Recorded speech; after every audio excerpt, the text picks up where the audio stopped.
open.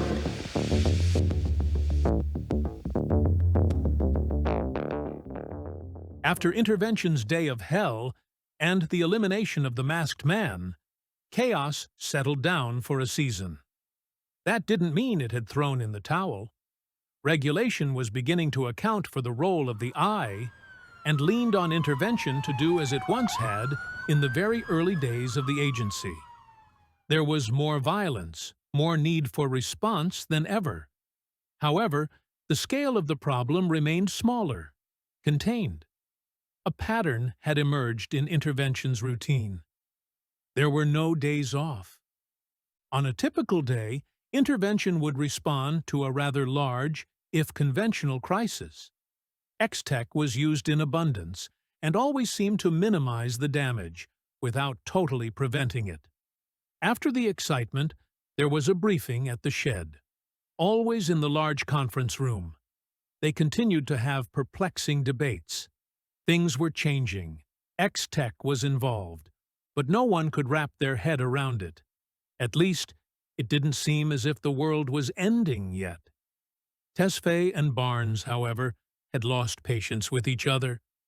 Chief Webster was beginning to suspect that members of his team were beginning to take the side of the one or the other.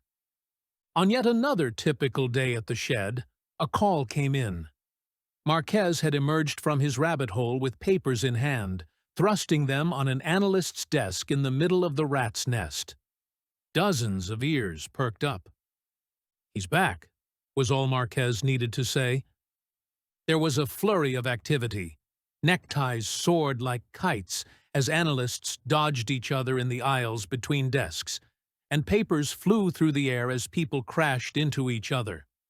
Typewriters clicked and clacked, and there was shouting. Finally, in the large conference room, Webster's crew had all arrived. Marquez laid out the data, with Millington present and supervising. The masked man had been spotted. It was surely a new pretender. Yet chaos events were beginning to follow a coordinated pattern, globally. The team was satisfied with the analysis. Hell was returning to Earth.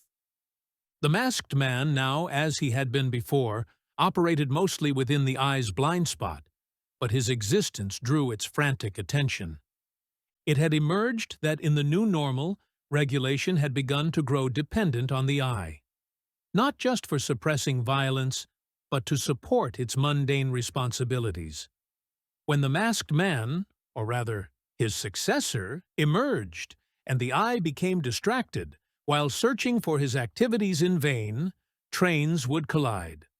There were numerous reports of brown dust and broken environmental equipment. Tesfaye was hysterical. He insisted this was directly a consequence of the X-Tech. Barnes was furious, accusing Tesfaye of contributing to the problem by exercising undue restraint. Webster offered to go do whatever was necessary, wherever in the world they were needed. Barnes and Tesfaye both told him that his teams were powerless against the scale of the emerging crisis. The unanimity of their opinions struck Webster, having been forced to hear them bicker ceaselessly for so many weeks. He found it intolerable to think that there was nothing he or his people could do. That was that. If nothing could be done, then there was only one thing to do. Webster intoned his support for activating X. While Barnes had always sought his cooperation, Webster did not know that apparently there was a key reserved for him. A key to activate X, not just to prime the X-Tech, but to turn on the big kahuna. It was Barnes, Tesfaye, and even Webster all along that had the authority to make the call. 2 of 3. Tesfaye wept, knowing his cause was lost, but he admitted he would not bother attempting to stop them. X was the only recourse. They would nuke the hurricane. Webster was the last to leave the conference room other than Tesfaye, who remained behind, weeping. The way to X's control room was no longer than a couple elevator rides. The cellar was full of ancient equipment, which had been repurposed and combined with just a few modern pieces. It was all automated. linked up to dozens of processors and servers in other parts of the facility. One of the cables led to the resplendent eye, wherever or whatever that was. The console interface was simple. There were 2 holes for 2 keys, taking 2 men to activate. The control room had a window which overlooked a massive dome, almost a sphere or enclosed chamber, made of panels, full of wires which twisted all over, strewn over the depths. Some prep sequence had already loaded. Lighting began to crackle along the dome as its elements charged. A yellow light appeared on the box. Silently, 2 keys were inserted. Barnes looked at Webster, who had been staring at Barnes. The director explained, "Most of the programming is done in the booth. Most of the processing will be done by the eye. Don't ask me what's down in that reactor thing. All I know is that we've keyed X to the signal of masked man. Not the human, but the pattern. After this, there will be no place in the world for that pattern. We are defining a new world without him. Do you understand?" After the fight Barnes had put up to overcome Tesfaye, Webster was surprised at how much weight the director was placing on his own consent. That was the Barnes, though. This was protocol. Webster held one of the keys, so it was his decision. "I do understand," he replied. "I was told that the world must have a protector, or else it must die. I'm not willing to stop protecting it. This world will have either him or me. It's the only way." The keys turned and lightning flashed. It was as fine a spring day as could ever be. Tesfaye, standing up next to a pond, didn't turn as Webster drove his truck up the gravel road. Mark John stood at the edge of the water with an intense look. Holding a fishing rod without casting, he seemed to be more puzzled by the fish than antagonized. Webster took his time unloading his own equipment and setting up his chair. Tesfaye was happy to accept the spare folding chair Webster had brought, saying little else other than a curt thank you before sitting down and continuing his inquiry. By the time Webster had begun fishing, Tesfaye had given up, placing his rod on the ground without even casting. After a full hour of failing to make a catch, Webster set down his rod too. "Not a good day for it," he lamented. Tesfaye tilted his head and grimaced. He picked up his rod and immediately cast. Within moments of the tackle hitting the water's surface, a gentle tug caused Tesfaye to respond with practiced grace. A minute later, Mark John pulled out a 7-pound bass. "I don't know about that," he commented, throwing the fish back after removing the hook. Tesfaye cast again, aiming for a different quadrant. Again, an immediate catch, then release. A third and fourth attempt yielded the same result. Without saying a thing, Tesfaye laid down his rod once again. Webster felt the need to try again. No luck, not after 10 minutes. "So what bait are you using?" he asked. Tesfaye sighed. "None at all." Before Webster could comment, Tesfaye asked, "What is your plan for the fish? Will you release?" "I'm trying to catch dinner," he admitted. "Brought seasoning, panko crumbs, a camping stove." Tesfaye smiled, explaining, "It's our intention, Chief Webster. That's the difference. The fish respond to my intention." "How is that possible?" "It's the resplendent eye and regulation.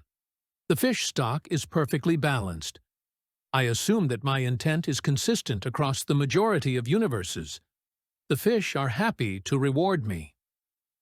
"It doesn't seem very fun if the fish come right to you and then you don't even get a nice dinner." "It isn't." "Then why do you fish?" "I don't know. I wasn't bothering until just now, for the sake of curiosity. When you invited me, I had recalled that it's a habit of mine, this hobby. But now it's different. I can tell that we're not supposed to deplete the pond, so It just makes me feel like I don't want to fish anymore." Ignoring Mark John's strange implication, Webster asked, "How can you have a hobby you don't like?" Tesfaye winced. Maybe it was the afternoon sun in his eyes. He repeated, "I don't know." Webster pulled up cautiously.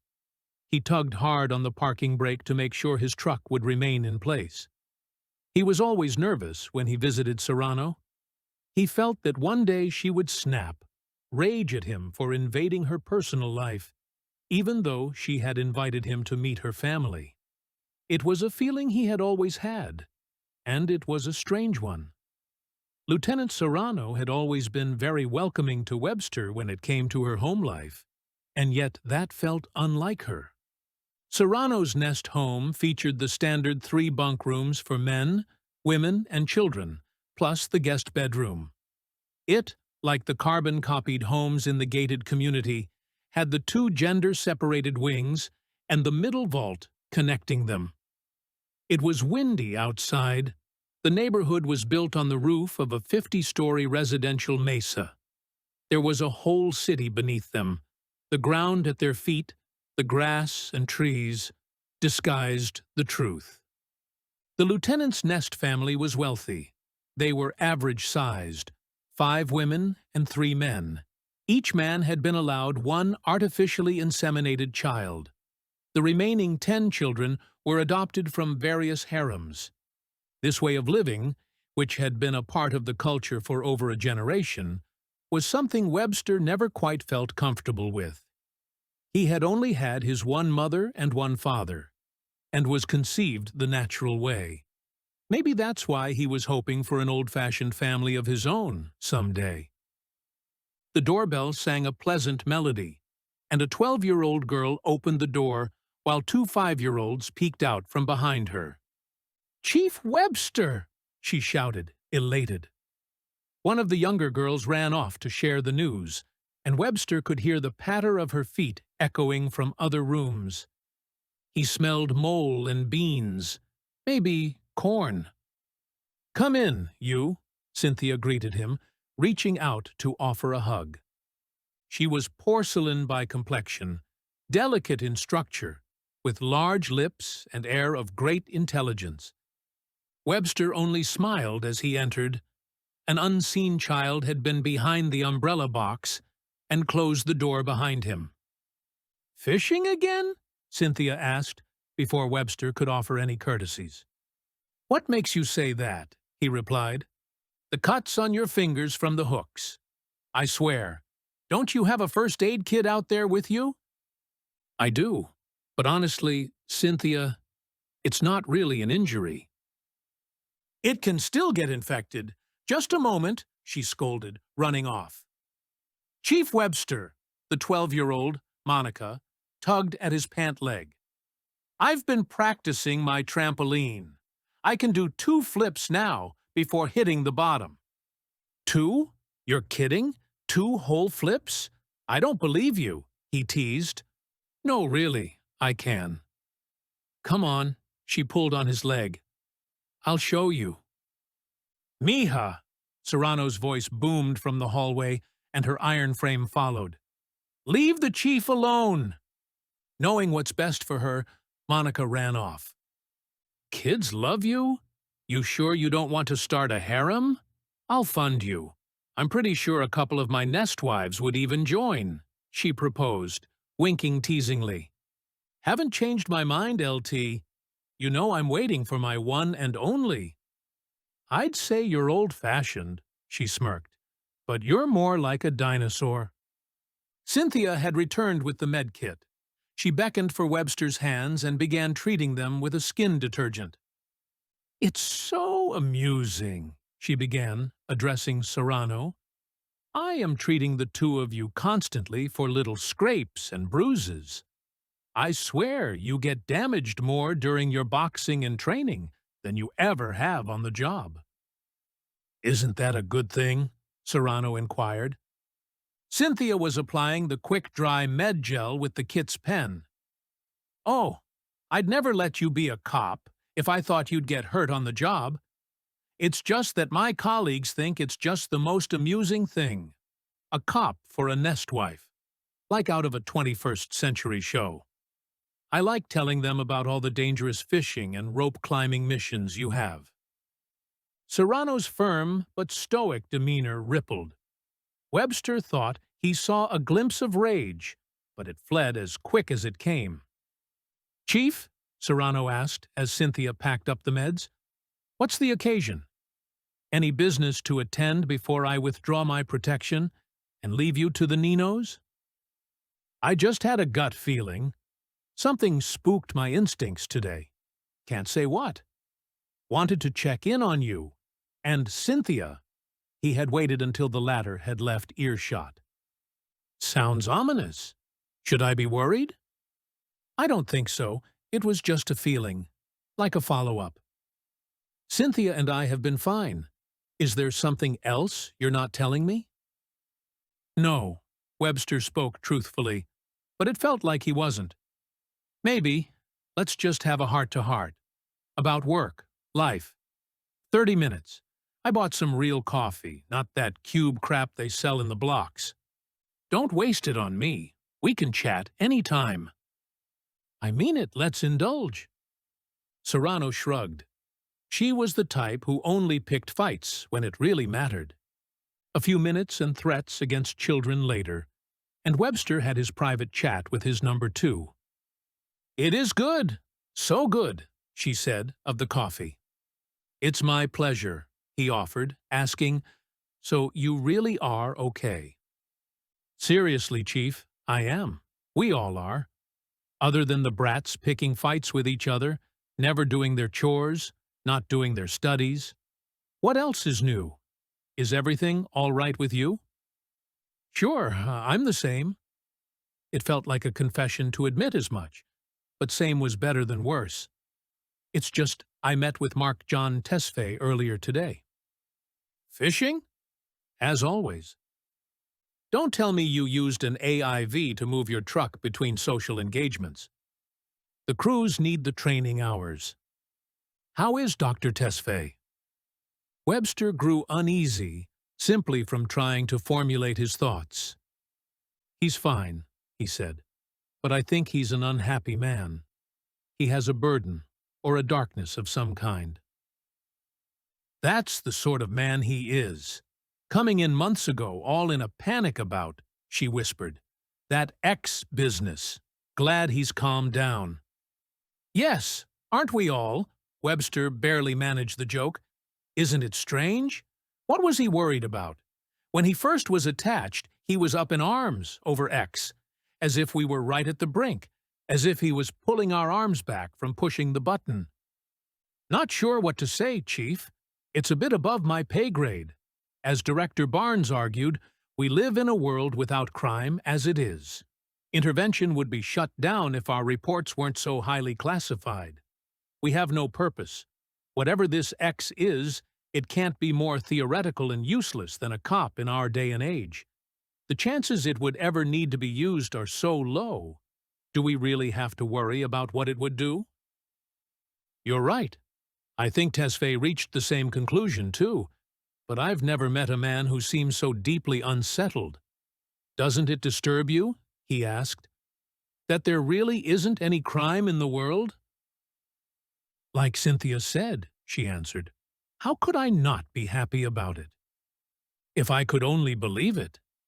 But think about it. As a cop, quiet should make you nervous. Or relieved. Isn't that what the eye is meant for? If there was something brewing, we would know. Maybe you should learn to relax," she sipped, inhaling the vapors from her mug with a satisfied grin. "You come from a line of cops, don't you?" "You knew that. So, be proud of them for building this world for us. Don't let yourself feel shame just because they finished the job before you even started." "You're right." "So you're okay, Chief?" "Yeah, I'm good." Webster was annoyed that night when Serrano had smuggled Cynthia through the guest room into the guest bath. He heard the latter chide Serrano for the impropriety. Don't worry. He always sleeps like a log, she had reassured, even in a crew bunk when there are a million potholes in the road. He'll never know. Webster's inability to sleep came from his continuing unease, which Serrano had expediently dismissed. He normally would be sleeping like a log, and realized this bizarre tryst was probably a common occurrence between Serrano and Cynthia. The guest suite would be the only place for privacy. Grimly, he realized that if he wasn't there, they'd probably be using the bed. Later, he heard unmentionable things coming from the other side of the bathroom door, and tried so hard to pretend to sleep because, tortuously, he couldn't. He was forced to eavesdrop on their pillow talk. "I'm tired," Cynthia complained.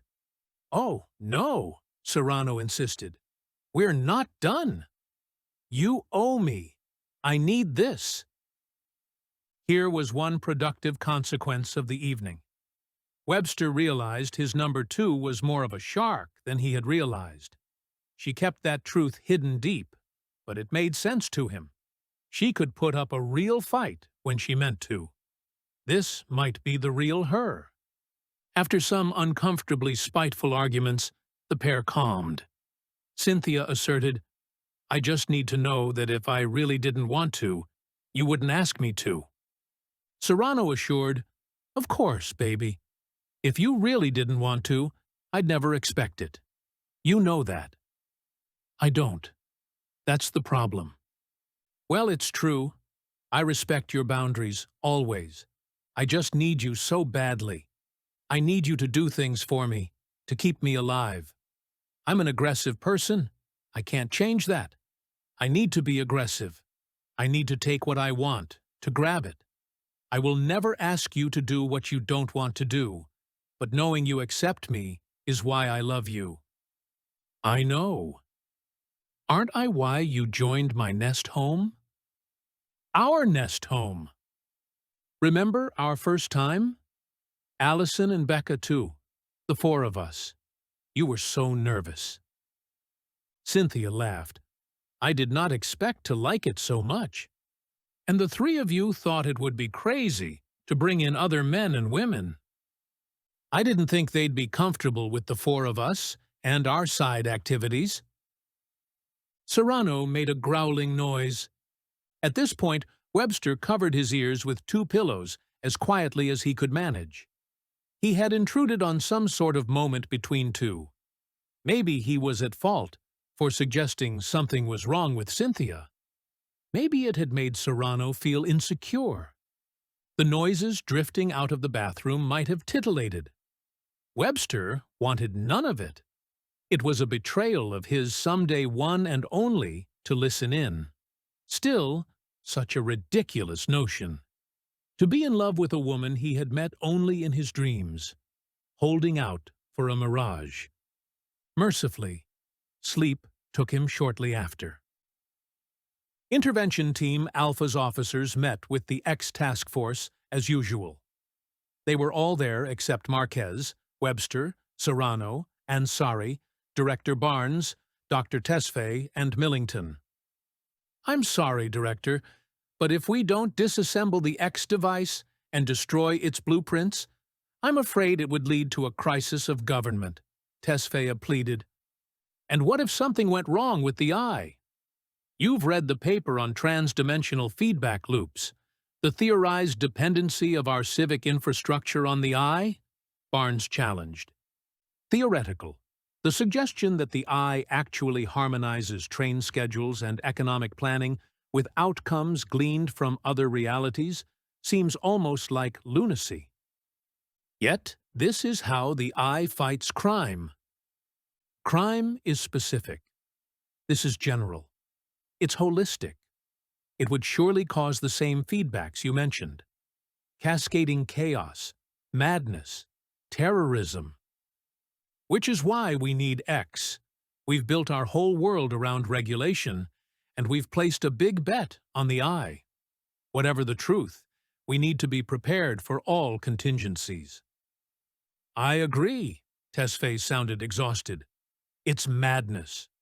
But there are too many VIPs who cannot countenance X. They fear the risks more than they fear these contingencies you mention. After all, we have an entire agency of highly trained tactical specialists that go unused. That ought to be enough to handle any theoretical crisis. They might be right, but the other half of the government agrees with me. That's the dilemma. Tesfaye rubbed his eyebrows with one hand. There has never been political instability since before regulation, let alone the resplendent eye. I'm worried that this facility will become a sort of football for an emerging political crisis. X itself may be used as a weapon in such a war. Be honest, Doctor. Barnes was grim. Would you be telling us this if you didn't think a war over our assets was inevitable? Why are we suddenly opening up the discussion on X again today? With a shrug, Tesfaye admitted, "You've got me, Director. I think either X will be used or destroyed, one way or the other. Things are becoming unstable." "Millington?" Barnes inquired. "Director, friends," the senior technician reported. "I'm sorry to reveal there is some troubling activity with the eye lately." "I'm sorry," Webster interrupted, feeling his breathing grow heavy. "The eye hasn't been out of form for decades." 37 years, Millington corrected. "What we're seeing now are perturbations." "Perturbations?" Barnes interrupted. "It means signs of unseen forces. Trouble brewing." "Is that normal?" Webster asked. "No," Millington answered. "In the past, the eye would identify agents of chaos quite clearly. When tuned to various data streams, the eye forms a set of wave patterns which we believe might be interference patterns from different universes overlapping at slightly different frequencies. Chaos agents would be identified through an abundance of variable patterns, amplitudes, what you might call noise." "Angry scribbles," Barnes clarified, a humorless joke. Millington continued, "Here we see perturbations, brief hiccups in wave patterns, some that seem to walk through different data streams almost in a deliberate path, some that return with regular timing. We haven't even finished the paperwork to bring in scholars to help interpret it." Barnes repeated, "It's the unseen."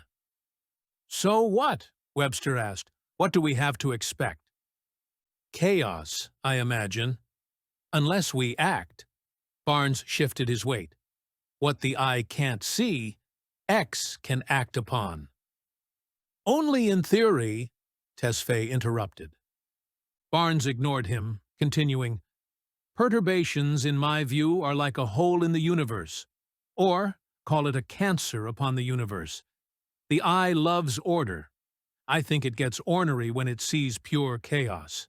This might have even happened before, when we weren't as attentive. Whatever the truth, we have X now. We can program in the perturbations, feed their signature to X. Then we just push the button." "You realize, Director," Tesfaye argued, "that you're front-running a possible civil war. That for all we know, X will pick the Civil War's losing faction and turn them all to dust. That could be its way of preventing these perturbations." "I don't subscribe to such radical interpretations, Doctor," Barnes smugly responded. "But let's say you're right. Then it means that we should have expected that to be the outcome anyway. What if these perturbations are signals from a coming war, through the fog of an inevitable activation of X? Which would be the result of the war anyway? Or maybe activating X will prevent the people who are afraid to use it from having to even fight their rivals, assuming they are meant to win. So, regardless of the consequences of X, consider its utility. Think of the chaos and damage war would cause. Now imagine we can achieve the outcome of the war, something we can't prevent, but cleanly and instantaneously, without any excess damage or harm to civilians." "You can't be suggesting what I'm imagining." "Why not? Let us activate X now. See if it smooths the perturbations.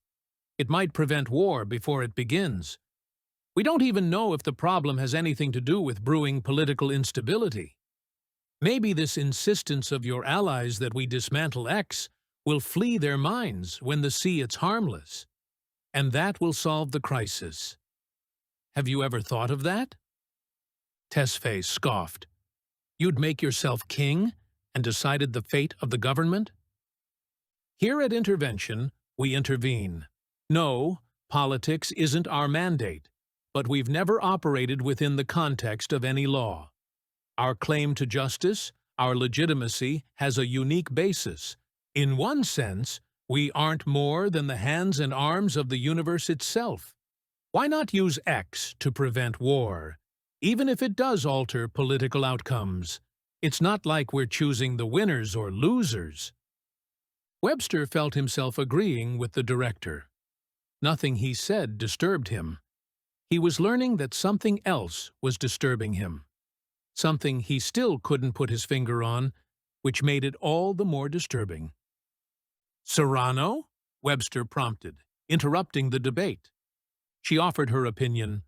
I don't understand this, X. I do know how to fight. If there's a war, I know what to do. I'm following the chief into whatever fight he wants.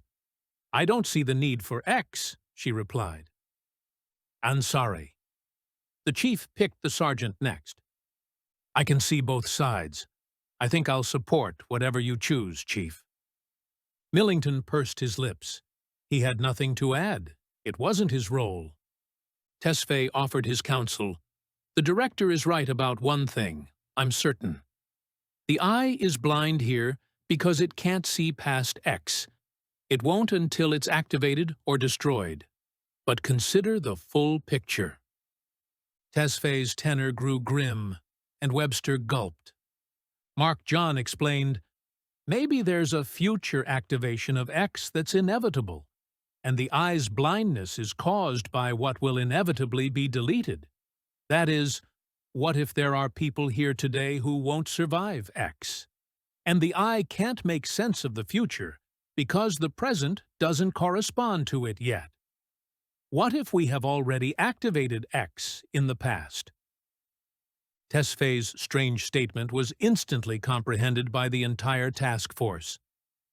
You can't be serious? Barnes complained. I'm quite serious, Director. Tesfaye's eyes watered. I've been meditating on this a great deal over the last few weeks. Things have felt strange, and I have been trying to explain to myself why.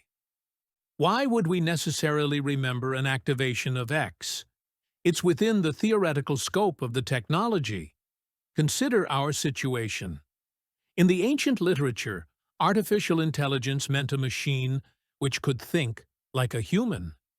Shortly after conceiving of such a technology, humanity invented it. The result was much different than the intention. AI doesn't think, not like humans. It learns, but it learns in its own way and almost self-creates. It's evolutionary adaptation combined with neural networks. Thought patterns which evolve like creatures. No one knows fully what the structure and processes of regulation are. We can measure some things locally. Ambient nanorobotic drones and their behavioral patterns, for instance. Yet, there's no consistency to their behavior over the long run. Every study of the subject has given up on the basis that they're guided by regulation anyway, which cannot likely be improved upon.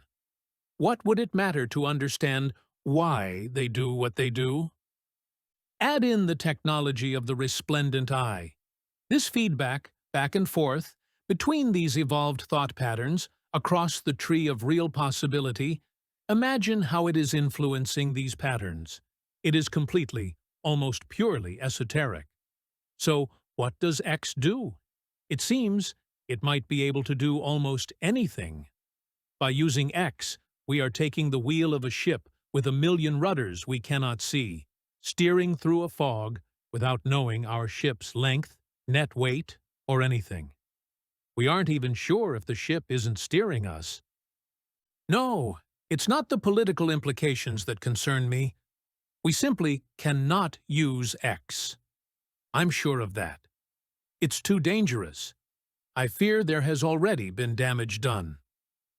Barnes only frowned, explaining in an insincerely regretful tone, "Chief Webster is authorized, by the way, as an emergency activation agent. I'm telling all you this for the first time. Apologies. Need to know, etc." The hairs on Webster's neck stood. "Where is the emergency at this moment, Director? We have theories and fears, that is all." Tesfaye pushed back. "The Director of Intervention has contingent authority to declare a 24-hour emergency status," Barnes replied. "Subject to veto, and I am among those with immediate authority to do so. Not if the nature of the emergency pertains to X." Tesfaye shrunk into his chair, admitting, "That is true. Its classification is above the veto regulation. There might be time to rewrite the rule book if the Justice Superior hasn't left for dinner by the time you submit your change request," Barnes offered. Tesfaye turned away. "Don't mock me, Director. It would never be approved in this environment." "It's on your shoulders then, Chief Webster." Barnes looked hopefully. "I don't know how to decide. If this was a crisis, I might have a clearer opinion." The director looked to Millington. "The one pattern in common to these perturbations is the increasing number of them. The rate is steady. A crisis is days away," Millington explained. "You can't be serious," Webster pleaded. "Go ahead. Tell them the rest." Barnes nodded to the technical director. "I authorize you to breach protocol by declaring an emergency pertaining to the use of X." Millington perked his eyebrows. "All right. There is one more pattern observed in the perturbations. Normally, this is one of the red zones, a human regulation enforced in speech and paper that limits what we're supposed to look at with the eye, at whom we are allowed to look. Most of the disturbances center on high-level political figures. Marquez can print out the details if you'd like." Tesfaye rapped his knuckles in a gesture of dismay. Barnes knew far more about the situation than he had let on, the bastard. "Chief Webster," he pleaded, "I know you. You're going to look at the facts. Think of the people you care about. Then you'll decide." Tears fell from the doctor's eyes. "Think about what you cannot see. What might be outside of your view? What if your answer is there?" Webster regretted that he had to ask.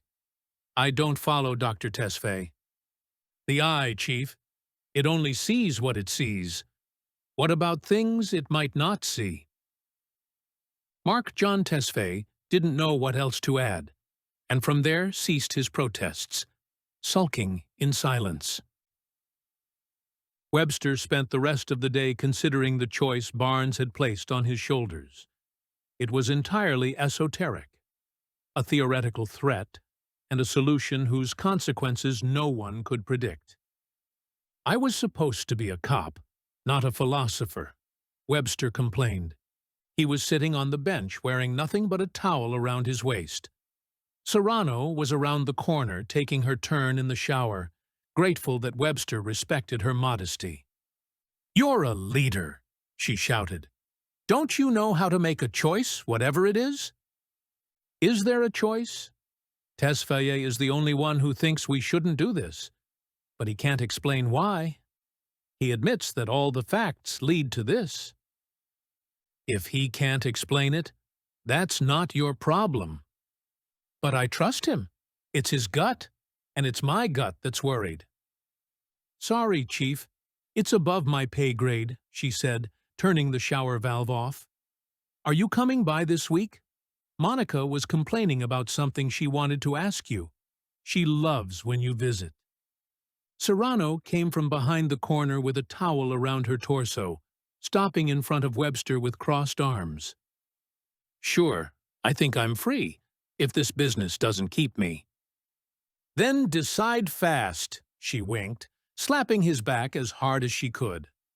Wincing, Webster entered the shower. He let his mind go blank for 20 precious minutes under the hot water. When his mind awoke, he thought of Monica, and Charlie, Raquel, Sam, Felipe, Cynthia, too, Serrano's Nest family. What if there was a civil war? No one knew what kind of damage it would cause. Webster thought of his father who worked the beat inside the stacks. 50-story cities of crossing walkways, hamster cage apartments. There was plenty of crime then, when his father was young. Before regulations set in, his stories had chilled to the bone. Serrano's Nest family didn't deserve to face those kind of horrors. Within 2 hours, the paperwork was done, to be filed away somewhere chthonic, forgotten. Webster rode the elevators down into the depths. Here it was, a single console in a bare room that was opened upon a large sphere. Its surface curved into the depths of the chamber whose walls were unseen. Electricity crackled from its many protruding bulbs and fingers. "What's inside that thing?" Webster asked. Barnes shrugged. "May not be one person alive who fully knows." To consider the statement would introduce unhelpful doubt. The indicator was yellow. X was charged and loaded. The keys turned.